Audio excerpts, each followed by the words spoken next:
அஸ்ஸலாமு அலைக்கும் வரஹ்மத்துல்லாஹி வபரகாத்துஹு. அன்பார்ந்த அனைத்து உறவுகளுக்கும் இனிய வணக்கம்.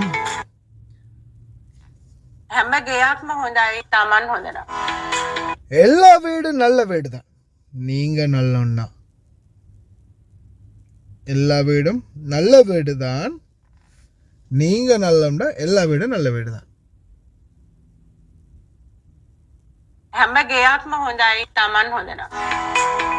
நீங்க தான் சரியில்லை ஹவுஸ்மேட், நீங்க தான் சரியில்லை. வீடெல்லாம் நல்ல வீடு தான்.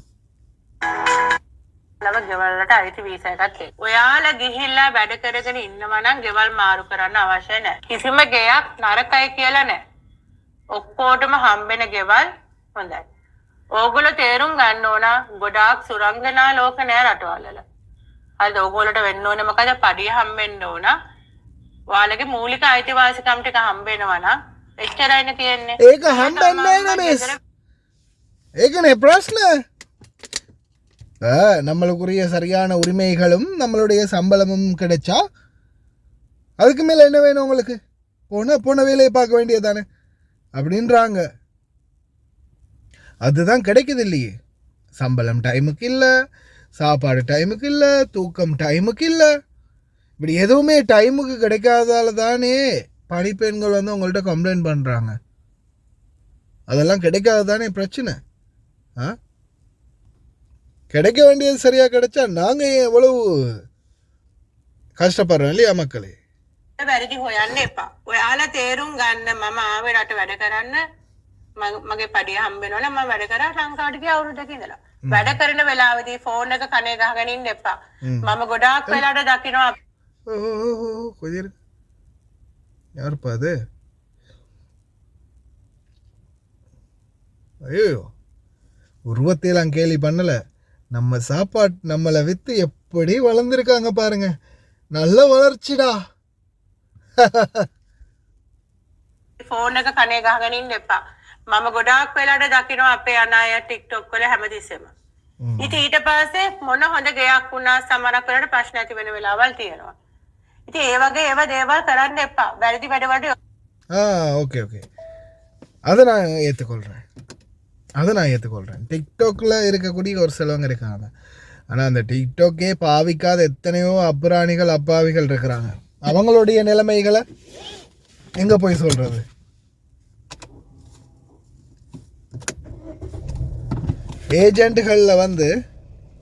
ஏஜென்ட்டுகளால் வரக்கூடிய மக்கள் தங்களுடைய பிரச்சனைகளை தொடர்ந்து முன்வைக்கிறாங்க. அப்போ அந்த நேரத்தில் ஏஜென்ட்டுகள் சரியான முறையில் செயல்பட்டா, ஸ்பான்சர்களுக்கு சரியான ஒரு அவங்களுடைய அட்வைஸை கொடு. இந்த மாதிரி தான் எங்களுடைய தொழிலாளர்களுக்கு இப்படி பிரச்சனைக்கு உடனே கிளியர் பண்ணுங்கள். இல்லை அனுப்புறதுக்கு முன்னாடியே ஸ்பான்சர் வரும்போதே நீங்கள் உங்களுக்குன்னு ஒரு ரூல்ஸ் அண்ட் ரெகுலேஷன் எங்கள்கிட்ட தொழிலாளர்கள் வந்தால் நீங்கள் இந்த மாதிரி நடத்தணும், இந்த மாதிரி எல்லாம் செய்யணும், இதுக்கு ஓகேன்னா இதை நல்லா படித்து பார்த்துட்டு சைன் பண்ணுங்கள் அப்படின்னு சொல்லி ஒரு ரூல்ஸ் ரெகுலேஷன் அமைச்சு அந்த மக்களுக்கு கொடுத்தீங்கன்னா உண்மையிலேயே அந்த தொழிலாளர்களை அவங்க வந்து அது கேட்டாற்போல் பயன்படுத்துவாங்க. இவங்க என்ன செய்கிறது?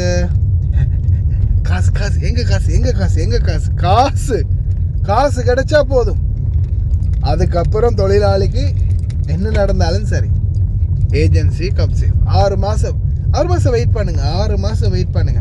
6 மாதத்துக்கு பிறகு யார் மணி ராங் நம்பர் அப்படின்னு ஃபோனை கட் பண்ணுவீங்க. இதுதான் உங்களுடைய கூத்து.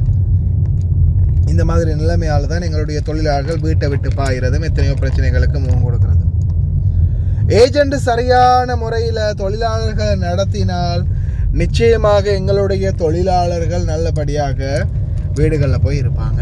வீடுகளில் பிரச்சனைன்னா நாம் நல்லா இருந்தால் வீடு நல்லா இருக்குமா? என்ன கான்செப்டா இது? நாம் நல்லா இருந்தால் எப்படி வீடு நல்லா இருக்கும்? வீடு நல்லா இருந்தால் தான் நாம் நல்லா இருக்கலாம். சொல்லி வேலை இல்லை. ஏஜென்ட்டுகளுடைய இந்த பொய் வார்த்தைகளை நம்பி சரியா புல் தின்ற மாடு மாதிரி அங்கனைக்கு முன்னாடி நின்று அவங்க என்ன சொன்னாலும் தலையாட்டிட்டு காசை வாங்கிட்டு வெளிநாட்டுக்கு வந்தீங்கன்னா கடைசியில் பூம்பும் மாடு தான்.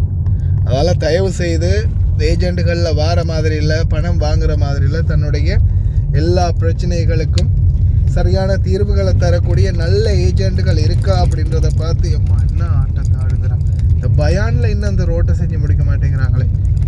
பயான் மந்தக்கா பயானில் மக்களே ரோட்டை பார்த்தீங்களா எப்படி இருக்குன்னு ஒரு ஆட்டுது. இந்த மாதிரி நல்ல ஒப்பந்தங்களோட தொழிலாளர்களோட புரிந்துணர்வு ஒப்பந்தங்களில் நல்லபடியாக தொழிலாளர்களை பராமரிக்கக்கூடிய கவனிக்கக்கூடிய நல்ல ஏஜெண்டுகளில் பார்த்து வாங்க. ஒவ்வொருவரிடம் ஏமாறாதீங்க மக்களே, ரொம்ப கவனம்.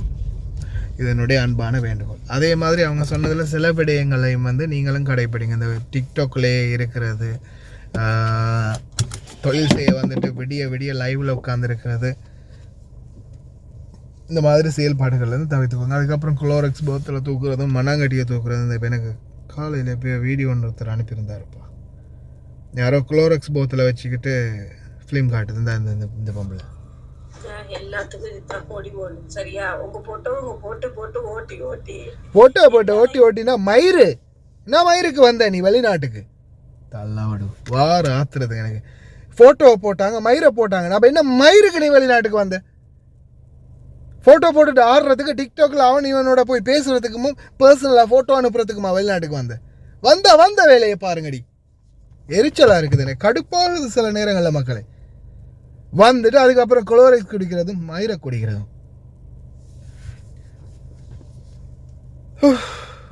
டிக்டாக் போடுறதுக்கு வெளிநாட்டுக்கு வந்தீங்க, வெளிநாட்டுக்கு வந்த வேலையை மட்டும் பாருங்கள்.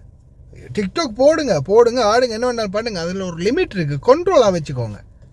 அளவு கடந்து போய் எல்லாத்தையும் அவுத்து போட்ட பிறகு அதுக்கு பிறகு வந்துட்டு அழுகிறதுல எந்த பிரயோஜனமும் இல்லை. தயவு செய்து சிந்தித்து செயல்படுங்க. சில நேரங்களில் சூடாகிச்சுன்னா இதுக்கு மேலேயும் திட்ட வேண்டி வரும். ஏன்னா அந்த அளவுக்கு சம்பவங்கள் நடக்குது.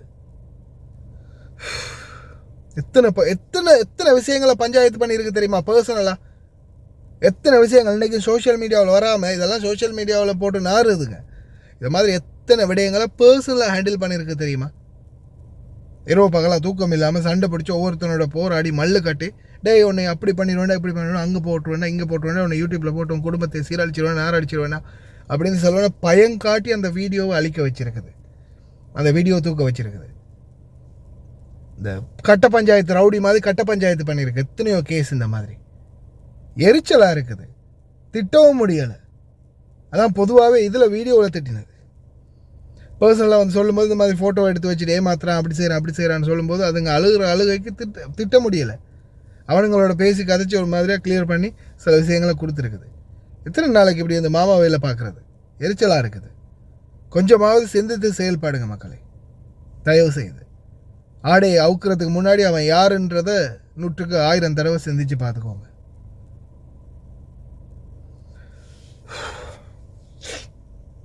வீடியோக்கள் கொஞ்சம் இருக்குது, அதை அட்டாச் பண்ணியிருக்கேன் பாருங்கள். හෙලෝ සුබ දවසක්. මම මේ ඉස්සෙල්ලාම ගේන වොයිස් කට් එක මේක මට හම්බුණා මගේ නංගිගේ TikTok එකේ ඉඳලා පිරිමි කෙනෙක්. එක පිරිමියෙක් නෙමෙයි හම්බෙන්නේ. සමහර ගොඩක් හිතවත් වුණා මේ මිනිසයා හිතවත් වෙලා නංගි සහෝදරකම තියෙනවා මෙහෙමයි කියලා කතා බහ කරලා කොහොම හරි මෙයාගේ හැම විස්තරයක්ම මං ගාව තියෙනවා. මෙයා මට දාපු එව්වා, සල්ලි ඉල්ලපු එව්වා, එතකොට ගෑනු ඉල්ලපු එව්වා. මම නංගන් ඔක්කොම පින්තූරෙත් එක්කම දාන්නම් එයාගේ වොයිස් කට් එකත් එක්ක. දැම්මම නෙවෙයි. මොකද මම එයාට කියලා තියෙනවා මට සල්ලි ගෙනල්ලා දෙන්න කියලා. මොකද මගෙන් සල්ලි ගත්තා. සල්ලි අරගෙන දැන් හැංගිලා ඉන්නවා. හැංගිලා ඉන්නේ මං එයාට කිව්වා ඔයාට මම දානවා. හැබැයි මට සල්ලි ගෙනල්ලා දුන්නේ නැති වුණොත් මම මේක TikTok එකට දානවා කියලා මං එයාට කිව්වා. මේ එයා නැති ප්‍රශ්න ගොඩක් කිව්වා. මම බය වෙන්නේ නැහැ කිසිම දෙයකට. මොකද මම එක බොරු ඔය එළියට නිවාඩු යන්නේ. ගෙවල් ඇතුලේ වැඩ කරන කාන්තාවෝ නිවාඩු යනවනේ. එයාලා එළිය ඒවල් වලට ගිහිල්ලා මිනිස්සුත් එක්ක නාඩගම් නටනවා, ලංකාවේ නම කනවා, කැතයි ලැජ්ජයි අරකයි මේකයි කියලා තිබුණා. මෙහෙමයි. මේ රටවල් වල ආපු අය එළියට මේ ගෙවල් වල හිර වෙලා පිටි 4ක් මැද්ද හිර වෙලා සිකු මාසයකට සැරයක් නිවාඩු ලැබෙන නිවාඩුව එයාලා ගන්නවා. එයාලා අරගෙන එයාලගේ පාඩුවේ ගිහිල්ලා ගොඩක් අය එයාලා සතුටු වෙලා එළියේ කොහේ හරි අය විදලා ඇඳුමක් එහෙම අරගෙන එහෙම එන අය ඉන්නවා. රාත්තලොස්සක් දෙනා අර එයාට ලංකාවේද මෙහෙද ඒව අදාළ නැහැ. ඒව අනිවාර්යෙන් කරනවා. ඒක වෙනම කතාවක්. ඒත් නිවාඩු යන හැමෝම ඔය කියන දේවල් කරන්නේ නැහැනේ. ගෙදරකින් නිවාඩුවක් දෙන්නෙත් විශ්වාසය කියන එක ඇති වුණාම. මොකද අවිශ්වාසයි කියලා හිතන අයට නිවාඩු දෙන්නේ නැහැ මේ ගෙවල් වල. මොකද එයාලගේ මොන බැලුවම කියන්න පුළුවන් මෙයා මොන වගේ කෙනෙක්ද කියලා මේ මිනිස්සු හොඳාකරම දන්නවා. ඉතින් එහෙම වුණාම නිවාඩු කොහොමද ඉතින් දෙන්නේ නැහැ තමයි ඉතින්. ඉතින් අර නිවාඩුවක් ලැබිලා යන කෙනාට ඉරිසියා කරන එකත් වැරදි. එයාට ඒ නිවාඩුව ලැබෙන්නේ එයා හොඳ නිසා. එයා හොඳයි. එයාගේ පාඩුවේ එයා ඉන්නෝ කිය මේ එක ටික කියන්නේ ඒ වුණාම ඉතින් නිවාඩුවක් දෙනවා. ඒ නිවාඩුව ගන්න. ඒක නොගෙන ඉන්න ඕනේ නැහැ. ගිහිල්ලා එළියට ගිහිල්ලා ගෙලින් ගෙම්බෝ මැඩියෝ වගේ ඇතුළටම වෙලා ඉන්නත යන්න. ගිහිල්ලා නිදහසේ තමන්ගේ නිවාඩුවේ සතුටින් ඉඳලා එන්න. ඒක මේ ගිහිල්ලා මිනිහෙක් එක්ක යන්න ඕනේ නැහැ නිවාඩුවක් ගත කරන්න. යන හැමෝම මිනිස්සුත් එක්ක යන්නේ නැහැ නිවාඩුව යනවා කියලා. නෑ එහෙම කියන්න එපා. ඒක වැරදි.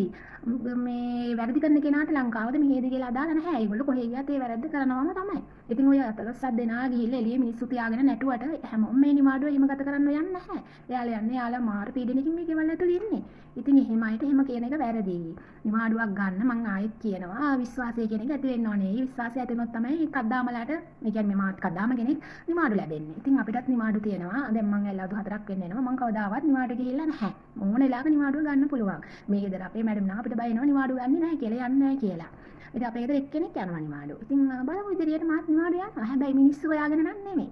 අපිට මිනිස්සු අවශ්‍ය නැහැ අපේ ජීවිතේ අපේ දරුවෝ ඉතින් අපි ආවේ මෙතන රස්සාවකට මිනිස්සු හොයාගෙන නෙවෙයි එළියට ගියාගේ යන්නේ මිනිස්සු හොයාගෙන නෙවෙයි.